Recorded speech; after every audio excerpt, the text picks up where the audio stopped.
Has there been a lack of support in the past and to the financially supporting a program like this? This is Bob Roper. Let me try to answer it from my perspective. Is Ready, Set, Go, what we're trying to do through the International Association of Fire Chiefs is create some generic materials, whether it's the action brochure, the guidelines, the risk assessment, the videos, and so forth. We're trying to create generic ones so that any jurisdiction could take those, put their name on them, and be able to use them. They're not copyright protected, and we're trying to make it simple enough.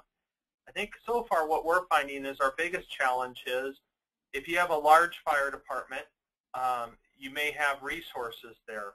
The smaller volunteer fire departments are the ones going to be struggling with not having the resources.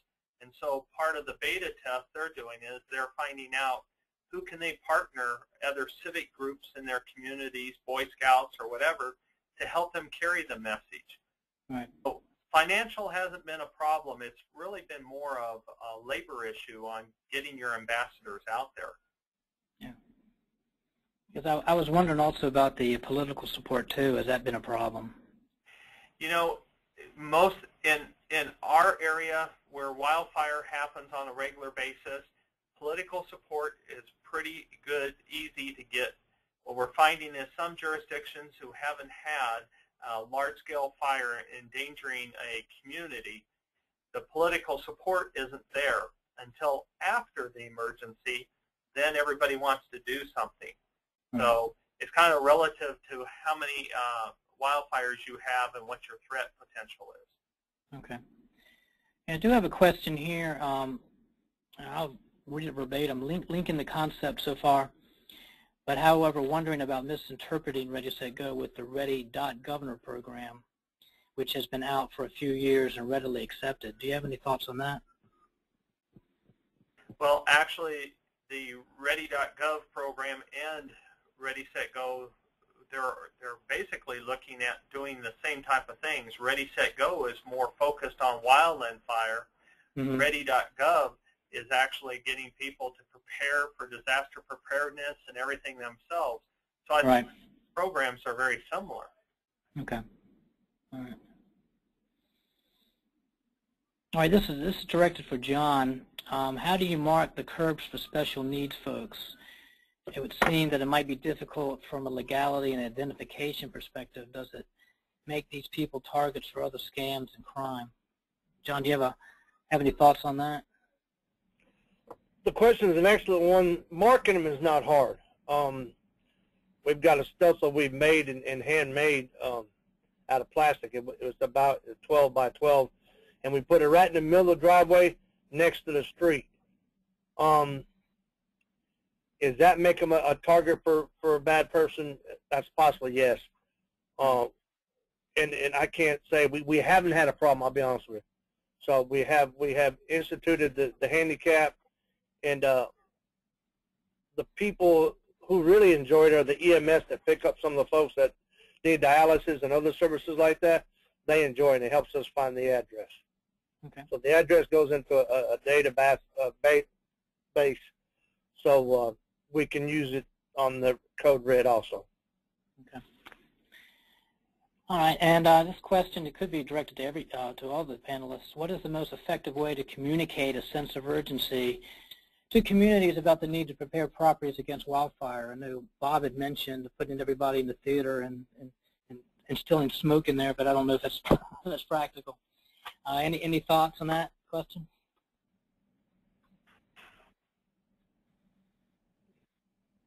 I'm with Chief. We could pass out some tickets to do that at the theater. I like that idea.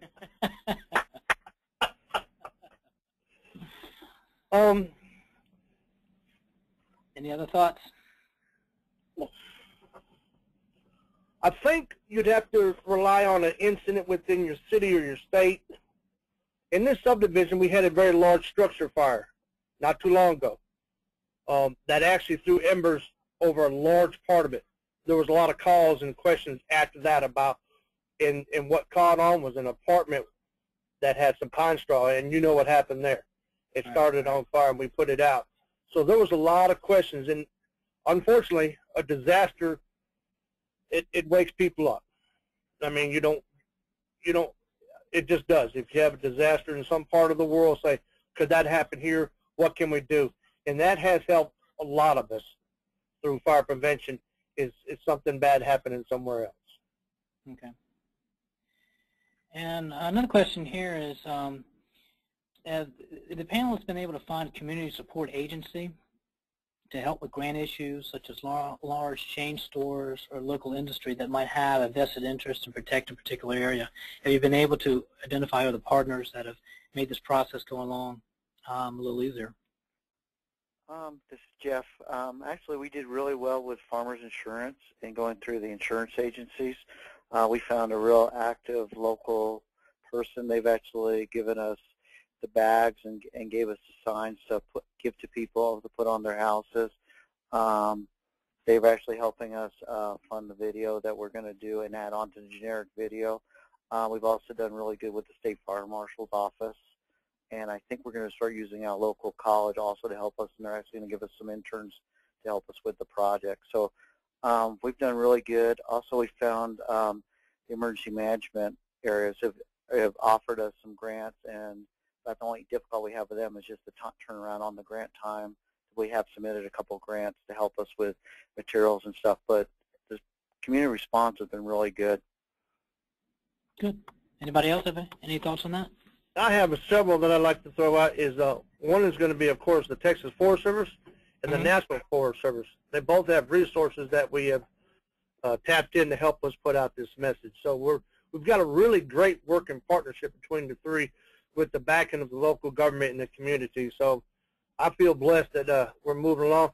We've always tapped into the local homeowner on this project, which is right next door, that's working with us, and say, whatever we need, let's get it done.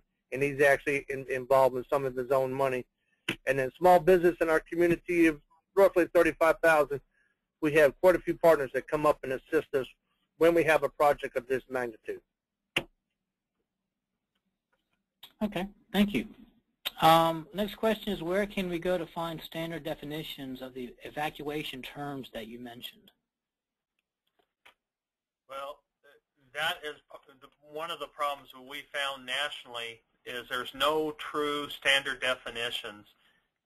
It appears that in each jurisdiction, whether it's a city, a community, a state, but right now there isn't a national definition that everybody adheres to. Right. And that is an emerging issue that the International Association of Fire Chiefs is working with law enforcement partners and emergency managers.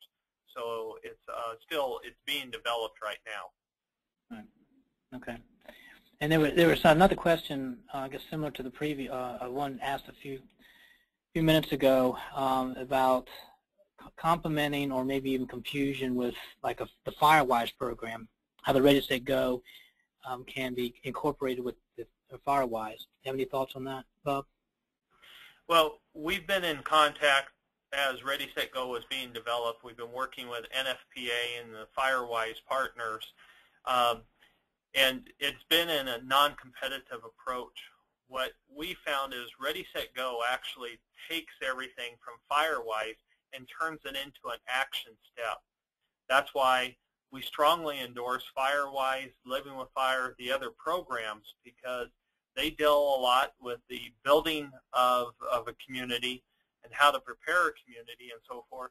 Ready, Set, Go, what it does is tells everybody, here's what's going to happen when the fire happens, and here's what we want you to do. And right. That's why it turns it into action. But all the programs are complementary to each other. Okay. So just one part of a overall toolbox, right? Correct. One question here is, will any of this material be available for future use, and how do we acquire the products that are able to be localized for use? From the International Association of Fire Chiefs, on the web page ifc.org, you can go to, and if you didn't capture the link, you'll be able to get it through the NACO site, is just go on there and go to the Wildlands Fire Committee, and you'll be able to start picking up the links and the generic materials that are available. More and more is becoming available all the time, but that's what iChiefs is going to be, the clearinghouse and the facilitator to get that information out. And the key contact person is at the end of my slide presentation. His name is Sean Stokes, and he'll be able to help facilitate any of your requests. All right, sounds good. Also, as you indicated too, on the wildfire, the NACO Wildfire Clearinghouse, we do have the brochure you developed in Ventura County posted. Okay. So any kind of links to more materials, we'll post them on the website as well. Okay, I don't. Oh, there was one question earlier on about using social media for training the firefighters, either Facebook or Twitter.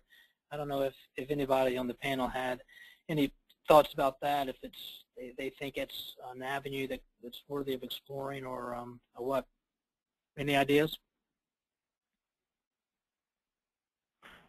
Are you referring to just training the firefighters or using the social media mediums to get the message out?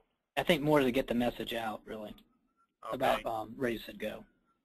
I'll just speak from Ventura County.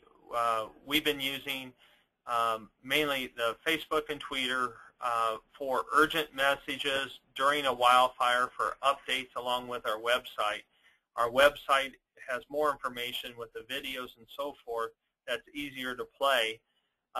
Actually, if anybody wants, we've actually had some jurisdictions gone ahead and posted Ready, Set, Go presentations on YouTube. You can just do a Google search on YouTube, and the messages are out there. So it's an emerging area, and we're just still trying to polish that to make it truly effective. All right. There has been a couple of other questions about fire safe councils. How much involvement have you had with fire safe councils in California? That could be a great resource to get the word out. I think you've already said that you have been using them or working with them, correct? Yeah, in Ventura County, we have several fire safe councils, and they're intricate partners into the program.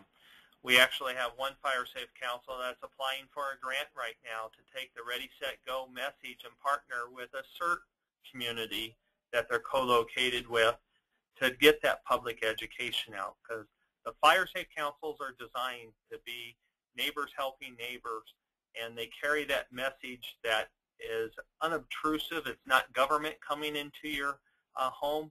It's right. Neighbors selling you that message. Right.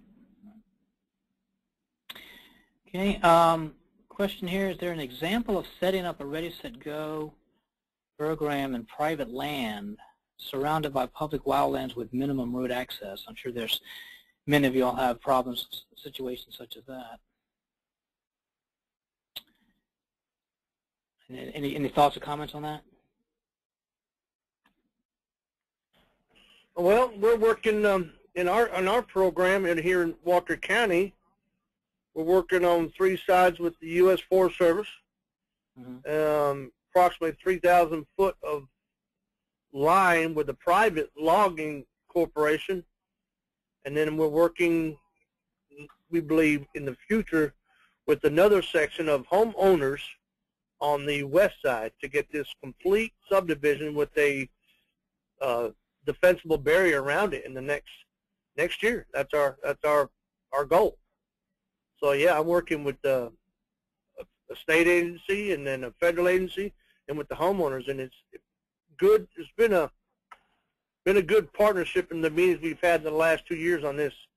If you're not familiar with national projects, it takes quite a while for the environment and the studies and getting the plan built and put together before they actually make any movement.